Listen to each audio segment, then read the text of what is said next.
In my mind, I'm thinking it's a fair game, but it's not. So now that I've explained some of the ways that MrBeast lies to build trust with his audience, I want to go on to explain how he exploits that trust for profit through running. This is MrBeast, and he may have been exposed. Recently, there has been a lot of drama surrounding one of MrBeast's close friends / key stars on his channel, and that's Chris Tyson. Yesterday, Ava Chris Tyson of the MrBeast crew had a ton of evidence surface about horrible behavior with how they communicated with minors, as well as a past of really disgusting shit.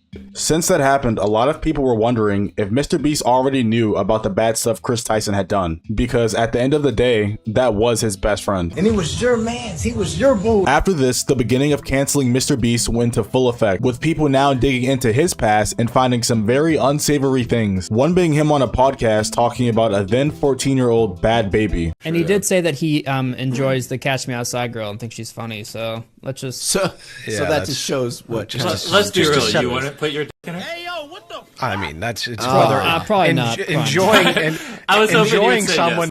Yeah, that's not a good look. But then again, that's not even why I'm here, as crazy as that comment was. In the midst of this MrBeast exposed era, we got some heavy allegations with proof from a video called "I Worked for MrBeast, He's a Fraud," where an ex-employee of MrBeast exposes that he fakes his content. Now, if you've ever watched a MrBeast video, you know that some of these challenges are insane. We are now stranded on a raft in the middle of the ocean. And there goes our boat. We are now stranded for 7 days. How much longer?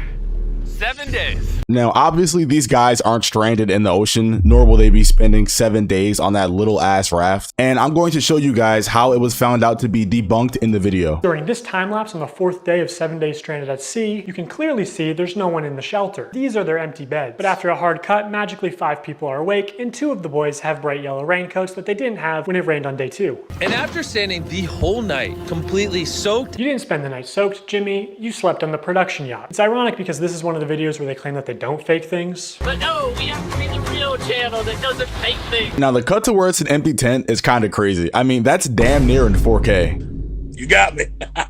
But to me, the funniest part is that I don't even blame him for not wanting to spend the full 7 days on the raft while it's raining, because I mean, who would? It's just the fact that MrBeast wants us to believe that his content is real when it turns out it isn't. I remember when I first started seeing your videos, I was like, this shit's gotta be fake. It's a huge problem for us now. So do you deal with a lot of that? Like, this is fake, this is fake. It's direct correlation. The more I spend, the more people think it's fake. If I were to do a video where I would to give a random person on the street $1 million, I'm almost incentivized to make it 100,000, because when I go above 100,000, people just don't believe it. Another key point in the MrBeast is a fraud video was the fact that MrBeast uses fake contestants for his games, therefore rigging the games because the people winning are his friends and not random people off the street like he'd have you believe they are. In my mind, I'm thinking it's a fair game. But it's not. One particular example of this was a contestant named Mac that participated in one of MrBeast's challenge videos where he won $800,000, which when you think about it on any scale is a shit ton of money that could change somebody's life. But none of that person was already living in a mansion. In fact, pretty much all the videos with Mac are scripted.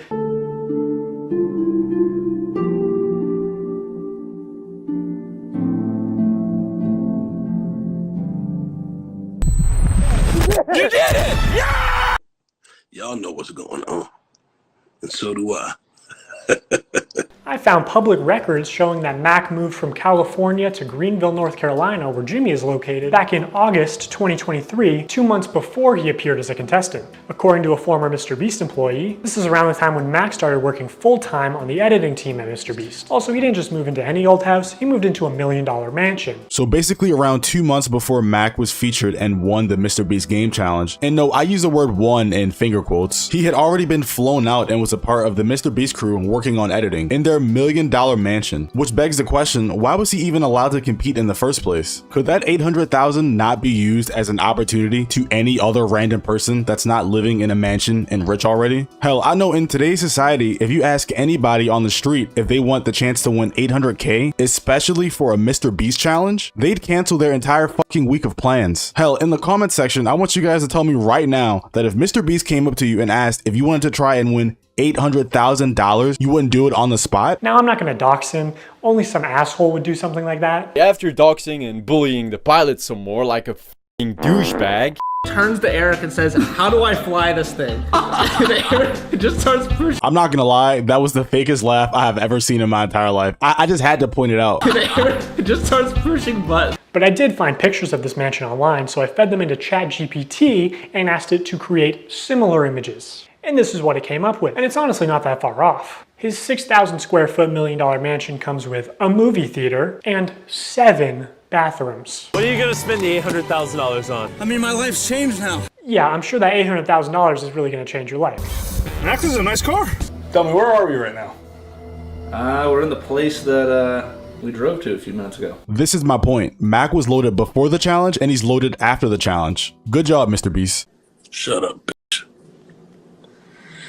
Now that we know some of the tomfoolery MrBeast boy has been up to, let's talk about another key point, which are fake giveaways. You know that thing that everyone loves? If you guys want to win a brand new PS5, all you have to do is subscribe to my channel. I can't believe people are still doing fucking giveaways. Holy shit, it's so annoying. Stop this fucking shit. I'm so tired of it. Fucking 10 years of YouTube, people are still like buying subs for this shit. Over the next 7 days, I'm gonna be giving 1,000 random people that subscribe a free Samsung Galaxy S24. How is this legal? I don't get it. All you have to do is All you have to do to enter to win one of these phones is subscribe. It's a scam. Holy shit. I low-key think PewDiePie loves giveaways, but nah, apparently MrBeast was running some illegal giveaways on his live streams when he was trying to get people to buy his merch. The FTC defines a lottery as containing 3 elements: a valuable prize, random chance, and consideration, which can be time or effort, but in most cases is just payment. To successfully run a contest or a sweepstakes, you must eliminate one of these factors. A contest, for example, eliminates chance, and a sweepstakes eliminates consideration. In determining if any MrBeast giveaways have been illegal lotteries, we need to identify a prize, which is distributed through random chance and cannot be won without spending money. For those of you who are just joining, if you buy one of our limited edition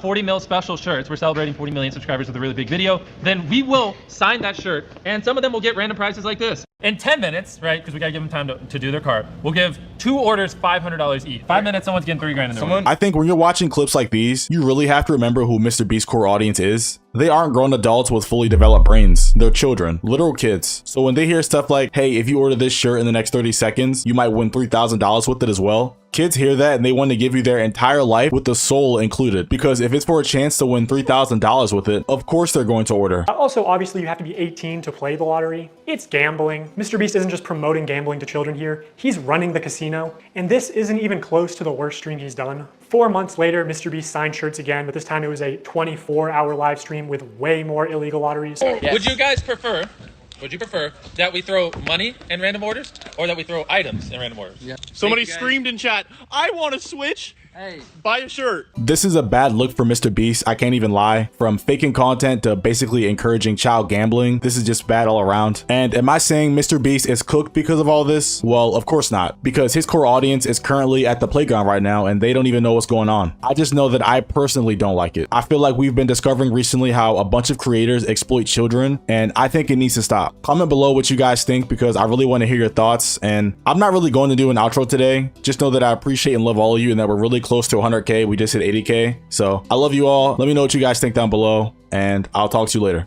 Peace.